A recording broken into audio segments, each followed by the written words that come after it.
James a tellement peur de se faire remarquer qu'il arrête de respirer. Tout à coup, il entend un sifflement qu'il connaît bien. C'est celui de Gordon. Laissez passer, express très pressé.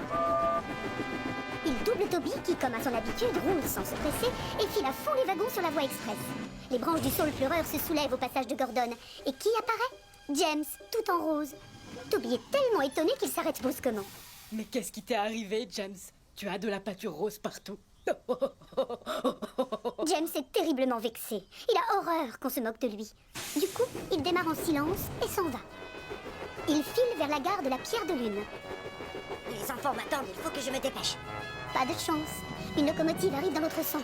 Oh non, c'est Diesel. Lui aussi, il va rigoler. Je dois me cacher en vitesse. Heureusement, il y a des wagons garés sur la voie centrale. Et mieux encore, ils sont remplis de charbon. James en profite pour aller se cacher sur la voie d'à côté. Ça, c'est ce que j'appelle une super cachette. Hélas, Diesel vient se placer en bout de train. Nom d'un tchou-tchou. Diesel pousse les wagons remplis de charbon. Heureusement, il ne s'aperçoit de rien et continue de travailler tranquillement. James se dépêche alors d'aller se cacher derrière l'autre train.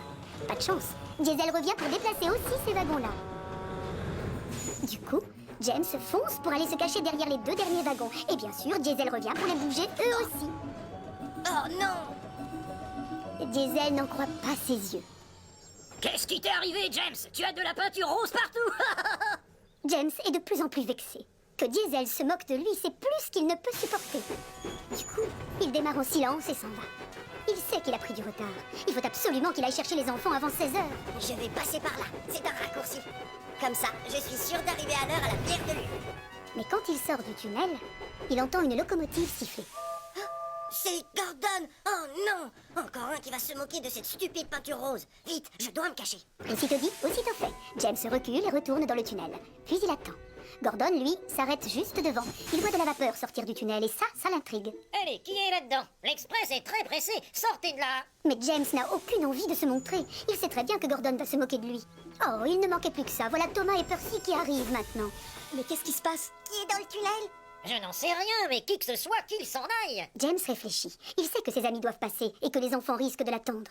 Si je reste ici, je vais arriver en retard à la gare. Et les enfants vont rater leur fête. À contre-cœur, James démarre et sort lentement du tunnel. Il sait très bien ce qui va se passer. Et bien sûr, ça ne rate pas. James! Oh. Tu es tout rose! Elle est drôle cette couleur. Moi aussi, je me cacherais si j'étais tout rose.